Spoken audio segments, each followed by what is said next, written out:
Welcome back to the Dershow. Big news today for the First Amendment. Elon Musk has bought Twitter, or is about to buy Twitter. The deal's in the works. Stockholders will get, I don't know, $54 a share. But Elon Musk will own it outright, not stockholders. Will he have a board of directors? Only if he wants one. He can own it, do whatever he wants with it. He's the owner, not quite whatever he wants with it. It's a big enough purchase so that there's some government involvement. But once he owns it, it's like the New York Times, owned by the Sulzberger family, or the Washington Post. All of these media giants. This is the biggest media giant of all. When I used to come home from Brooklyn Dodger games, I would say to my grandmother very excitedly, "Grandma, the Brooklyn Dodgers won the game." And my grandmother, an immigrant from Poland, would say, "Yeah, but was it good or bad for the Jews?" She saw everything through the parochial lens of her life of pogroms and discrimination and what was going on in Eastern Europe and Poland.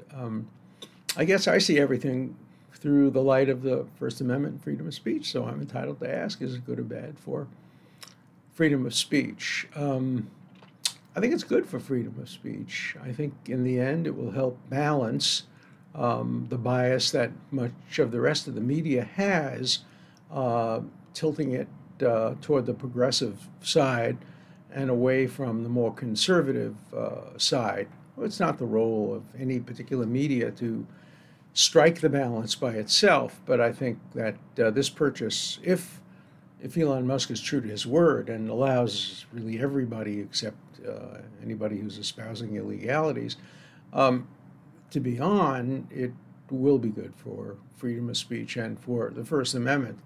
I know it's going to be good for freedom of speech because of the people who are opposing it. Already the progressive Democrats, an organization called No Dem Left Behind, sending a message of the left-wing orientation of this, says it's a terrible thing. Once again, money seems to trump all, pun intended, and now we and other progressive groups must prepare for the inevitable, the return of Donald Trump to social media. Well, first of all, Donald Trump announced today he won't go on Twitter because he has his own company, but I predict that in the end he'll change his mind and will go on Twitter, and he should go on Twitter. He never should have been banned in the first place. The marketplace of ideas certainly should include somebody who got, I don't know how many tens of millions of votes and was the president and lost in what I regard as a fair election, but he was competitive. It was not a landslide victory. He does represent lots and lots of people, and he should have been on Twitter. He should never have had it taken down, and I suspect Trump being taken down from Twitter probably contributed to Musk's decision to buy it.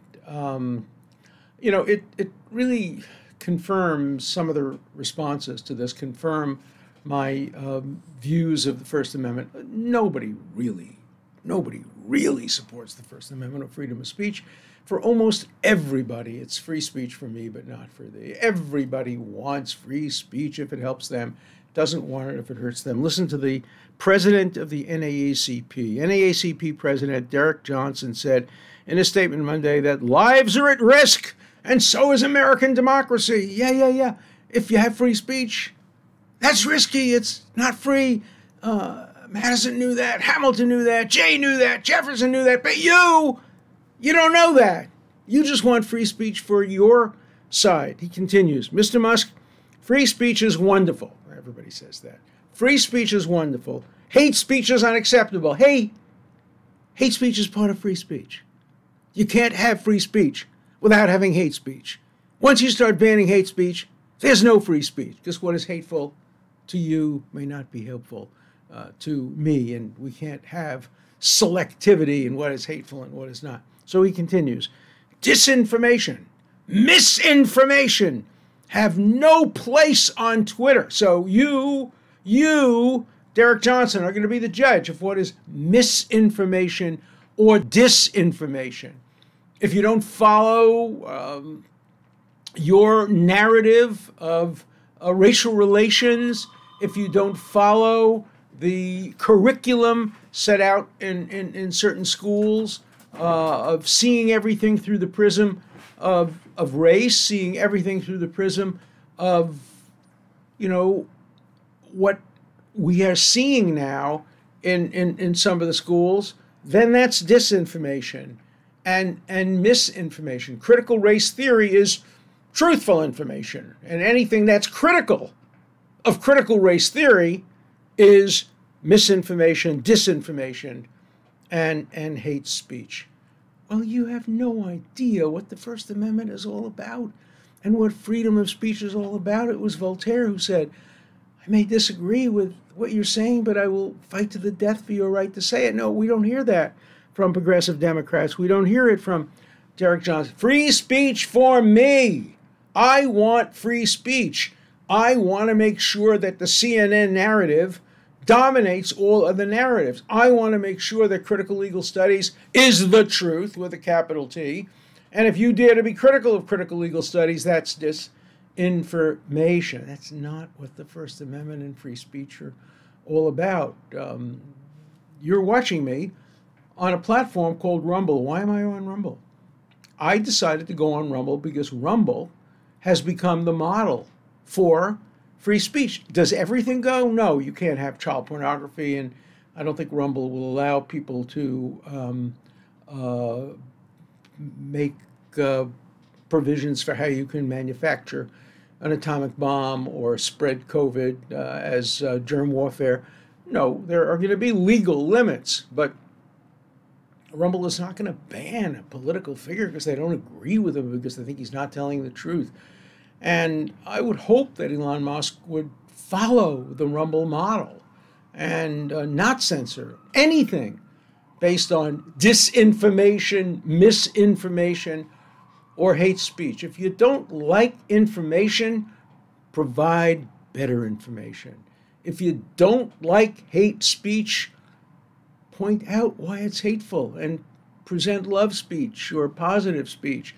That's what the marketplace of ideas is all about. Build a better mousetrap. Write a better essay. Write a better book. Publish a better newspaper. Create a better Twitter-type media. But don't censor it. Just because you're not the government doesn't mean you should be censoring. Today, Elon Musk is as powerful as some governments. And Twitter is as influential as any media company in history. And so it has a special obligation to act like the government. It should act like the government. That's what it should do. Elon Musk should announce, for purposes of the First Amendment, we are the government. We will not censor except, and then list the exceptions that the government is allowed to censor. Immediate incitement to violence. Okay, that's covered by the Brandenburg Principle. But Donald Trump's speeches are not. Even his January 6th speech, which I disagree with fundamentally. He shouldn't have given it. He was wrong to give it. It's protected by the First Amendment. And if he wanted to put it on the new Twitter, he should be able to put it on the new Twitter. If he wanted to put it on Rumble, I would hope that Rumble would carry it as well. And so I think this is a good day for freedom of speech. Is it a perfect day? No, let me explain. So you watch me on Rumble. I don't know how many of you read the comments. They reflect the worst elements of freedom of speech in the First Amendment. They are horrible. They are racist. They are anti-Semitic. They are anti-immigrant. They are bigoted. They are biased. They are stupid. But they're allowed to be said. That's why I welcome them on my comment section. I would never ban anybody, but with the good comes the bad. And I have to tell you, many of my viewers are bad people who express horrible views, which I wish didn't exist in the world, but I'm not going to censor them. And that's going to happen to Twitter. What I have to endure and what you endure when you read my comments on Twitter, the stupidity, the garbage, the racism that is allowed on this platform is what you're going to have to tolerate if you believe in the First Amendment. And you're going to get it on Twitter. And I saw on television today somebody, I think it was Brian Selter from CNN, who said, oh, people are not going to watch Twitter anymore because they're going to have to read all this terrible, terrible stuff. No, there's an off button. You can skip that stuff. But if you want freedom of speech, if you want the First Amendment, you must have hate speech. You must have dumb speech. You must have misinformation and disinformation. As long as there's an opportunity to respond. We're not talking about Pravda now. We're not talking about Putin. We know what Putin does to people who disagree with him. He poisons them. He tries to kill them and sometimes succeeds. We're not talking about that. We're not talking about a tyrant who enforces his views on freedom of speech through imprisonment or death. We're talking about, you go on Twitter, you make some racist, stupid comment, and some other stupid people agree with your racist, stupid comment. That's the cost of the First Amendment. So those of you who write to me all the time, keep writing your stupidity. Climb out from under your rocks and show us your real self. We can deal with it. We can tolerate it. We can survive it. We don't need Derek Johnson to tell us what we can read and what we can see. We don't need progressives on the left censoring. We don't need CNN deciding what the truth is with a capital T and banning anything that departs from their truth. No, we don't need that. We can tolerate complete and total freedom of speech, subject to only the limitations allowed by law, and they should be construed very narrowly. And so, Elon Musk, I'm sure you're busy with other things, you're not going to listen, but if you were to listen to my view of the First Amendment, and it's a view which I've held now for, I would say, 70 years, since I was 13 years old, I've had these views and I've expressed them in one form or another. Tolerate hate speech, tolerate bad speech, tolerate stupid speech, tolerate wrong speech, tolerate disinformation, tolerate misinformation, tolerate bigotry, tolerate Donald Trump, tolerate Elizabeth Warren, tolerate the Squad, tolerate bad people on the left and on the right equally. Elizabeth Warren, my former colleague, actually calls the minority leader of the House of Representatives a traitor, guilty of treason. Yeah, Liz, you can say it. You can say it. It's stupid, it's bigoted, it's un-American, and it's wrong, and I will never vote for you for anything. That's my prerogative. But I have to tell you, you're free to call him a traitor. But I'm free to tell you what I think of that. And I think it's despicable for a member of the United States Senate to call a member of the House of Representatives who disagrees with her a traitor, guilty of treason. Treason is a capital offense. Treason is one of the grounds for impeachment. Treason or insubordination is a ground for not being allowed to serve in the House of Representatives or the Senate. Watch what you're saying, Liz. It's not who you were when I knew you. I don't know what's happened to you, why you have become enthralled by the censorial left, by the fascist left, which is what the left, the hard left has become. Free speech for me, but not for thee. We'll tell you what the truth is. We do not need that in the United States of America. As long as we have alternative platforms that can correct the lies of one platform with the truth of another platform without capital T's, let the public decide what the truth is. This is not physics. This is not medicine. This is political opinion. Some of it has to do with medicine, like the effectiveness of the vaccine or the effectiveness of masks, but we debate those as well. So, Elon Musk, I hope you will really open up Twitter and make it into the marketplace that it should be. I'd also like to see you expand the number of letters that you can have in a Twitter thing. I just don't think they're there are enough letters there to allow you to say much. I would basically double it. But then again, I didn't buy the company. So you have a right to do whatever you want to do with the company, but use it well. Understand that you are serving a really important role, not only in the United States, but in the world. You can determine the outcome of elections. You can affect lives. I do agree with Derek Johnson that lives are at risk. But it's not Twitter that puts lives at risk. It was Hamilton and Madison and Jay. They're the ones who put lives at risk when they adopted the First Amendment to the Constitution. And they said free speech is a key to American democracy. They knew that free speech could cost lives. So could censorship. What I believe about complete free speech is what Winston Churchill believed about democracy. Perhaps the worst form of governance ever conceived by human beings, except for all the others. What's better than free speech? Giving Derek Jackson the right to decide what is disinformation, what is hate speech, what is misinformation? No, that's not better. Giving progressives the right to determine who should go on and who shouldn't go on. Already we're getting fundraising letters. Trump will almost certainly get his infamous Twitter account restored, and that will give him the megaphone he needs to pick right up where he left off on January 6, 2021. Yes, that's where he should be.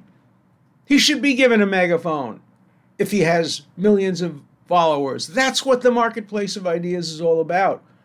Just like Obama was given a megaphone, and just like Liz Warren and Bernie Sanders and the squad, they're all given microphones and megaphones. And we have the obligation as citizens to sort through the nonsense that gets put on Twitter and everything else and make decisions for ourselves.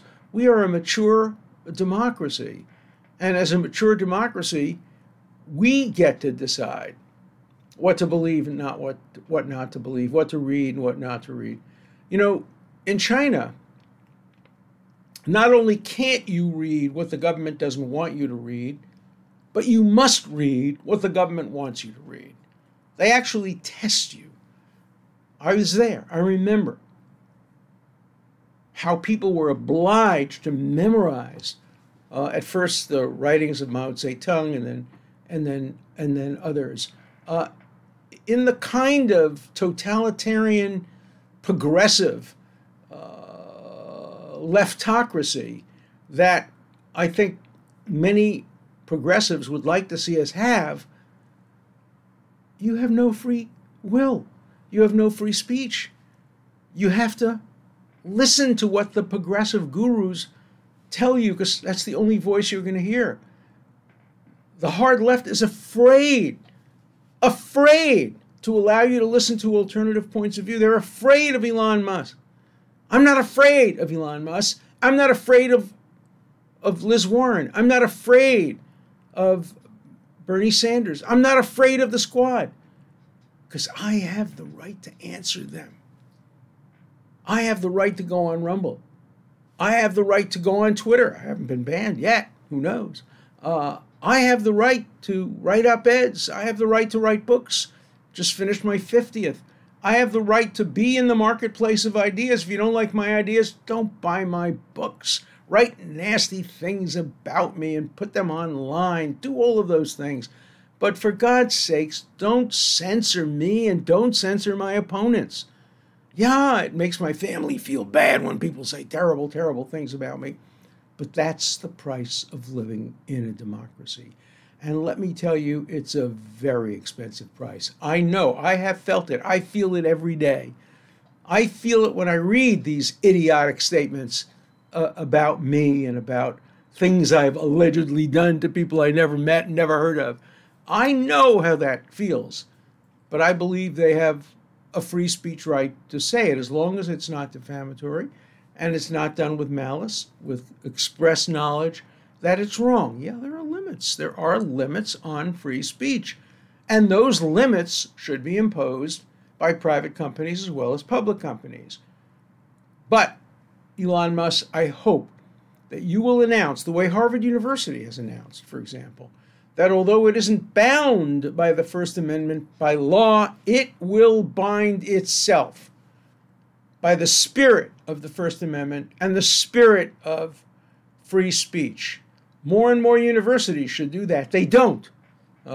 Many universities today, they just came out today with a list of the 10 most anti-Semitic campuses in the United States. And there's detailed analysis of what goes on in these campuses, how they promote anti-Semitism, anti-Judaism, anti-Zionism, and at the same time prevent people who have different views from speaking and expressing their views on campus, because the other side needs safe spaces, places where their ideas aren't going to be attacked or criticized, where they won't be made uncomfortable.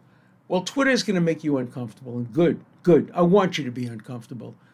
You know, an uncomfortable citizenry in a democracy is a very healthy thing. When you become too comfortable in a democracy, when you think that all the answers are easy, that life is not complex, life is not difficult. I remember the other night my wife went to a play called Suffies about the suffragettes. And she came back. Oh, she was so thrilled about the suffragettes. They're such interesting and wonderful people. They got votes for women. And then I had to shatter some of her views. She knew some of it, and she was totally open-minded about it. But the suffragette movement was a nationalist movement, was an anti-immigration movement, was a racist movement. Yeah, it did great good for women, but it set back African-American voting and rights for many generations. It relied on nativism. It denied Americans the right to drink moderately. After all, temperance was part of the suffrage movement as well, and the 18th and 19th Amendments basically were in tandem. And so, you know, I can't think of a single movement or a single cause that was ever perfect. It was Eric Hoffa who once said, it starts as a cause, then it becomes a movement, then it becomes a racket. What he left out was it also becomes intolerant of other views and tries to suppress other views. So Elon Musk, my best wishes to you. My hope that it will be good for the First Amendment, and that we'll look back at this day and say freedom of speech was expanded, not contracted, by the decision of the wealthiest man in the world to buy the most influential media platform in the world. And as my grandmother would also say, you should use it in good health, and you should use it well, and you should use it to do good. So thank you, Elon Musk, and please, please keep the First Amendment on top of your criteria for how you run Twitter.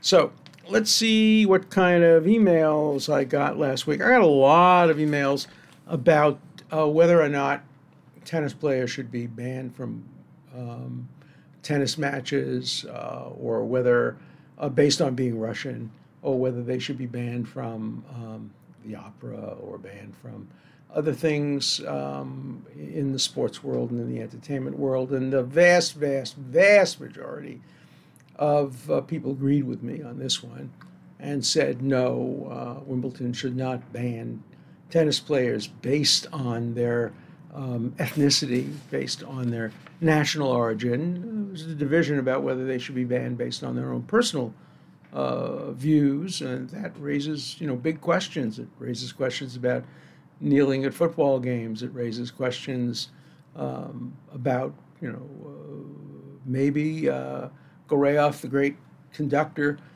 did and does support Putin personally. These are hard issues, but we got a lot of good letters. So here's one of them. In a world where everything is called racist, this is actual racism. These people have nothing to do with Putin's invasion, and nobody should be held accountable for the actions of their politicians. Shame on Wimbledon. And, you would think at least in a tyranny where you can't determine who your leaders are and where if you oppose them, you will suddenly feel a little nauseous, dizzy, and then you'll die of radiation poisoning. Awfully hard to hold people responsible for not speaking out just because they happen to be citizens. Citizens is not even a good word. People who are associated with a country that's doing bad things. Players, why are we banned? Have we done something wrong? Wimbledon, no, you're banned for being Russian players. Okay. So it's a hard issue because we do believe that certain banning is appropriate. For example, when South Africa wouldn't send in mixed teams to compete in the Olympics, I think many of us supported banning South African white-only teams from competing. When Germany refused to allow Jews to compete in the 1936 Olympics, I wasn't born yet, but I would have been opposed to allowing the Olympics to take place in Germany and allowing any country to ban people based on religion or national origin. So the letters were overwhelmingly in support of that. Let me read you one more letter. This is an interesting one. It raises an interesting question. I've discussed it before, but not exactly in this context. What is your opinion about Democrats trying to remove Marjorie Taylor Greene off the ballot? I think that doing that interferes with the democratic processes, and I'm against it. Nothing she said is close to passing the Brandenburg test. I completely agree with you. Look, I would do anything to make sure that Greene was not reelected. She's a horrible, horrible member of Congress, and some of the things she said are simply despicable. And I agree with the Republican leadership in denying her leadership roles or membership roles. But in a democracy, people get to pick who their representatives are. Now, there's an exception. There was a very limited exception written into the 14th Amendment, and that is you can disqualify people from running for office if they took place in an insurrection or a rebellion, if they were on the secessionist side of the Civil War. Robert E. Lee could not run for the Senate. He was a general on the side of the Southerners who engaged in treason, literal treason and insubordination. That's not what Greene did. Greene did what people have done in a democracy, certainly since the election of John Quincy Adams, probably since the election of Thomas Jefferson. They've protested the election. They've protested it wrongly. They have gone behind the scenes. Tilden Hayes was an absolute disaster. The first election of John Quincy Adams against Andrew Jackson was a disaster. We've had many challenges, and many challenges that were wrong. The corrupt bargain, as Jackson called the election of Adams, Tilden Hayes, which was based on a kind of racist political compromise and bargain. We've had many challenges. Bush versus Gore. Gore was a gentleman. He actually didn't accept the advice of many people, including me. I think he should have challenged further. I think he should have demanded a recount in Palm Beach County, where the butterfly ballot violated the law, but he decided, and Nixon before him decided, that the unity in America was more important than fighting a fight for his presidency. What Greene did was worse, but it was not an insurrection. It was not a rebellion. It was not the kind of thing that the framers of the 14th Amendment had in mind. So no, don't devote your time, Democrats, to trying to undemocratically unseat Greene. Go down to Georgia, contribute money, campaign against her, defeat her for office the way you defeated Donald Trump for office. That's the democratic way. I was opposed to attempts by the Democrats to impeach Donald Trump, and I am opposed to their efforts to keep him off the ballot in 2024. There are efforts to do that. That's not the Democratic way. The Democratic way is to vote them out of office. So I'm on your side of this. Although I don't like Green, although I would like to see her defeated for office, I would like to see her defeated by the voters, not by some manipulation of the 14th Amendment by partisan politicians. See you tomorrow.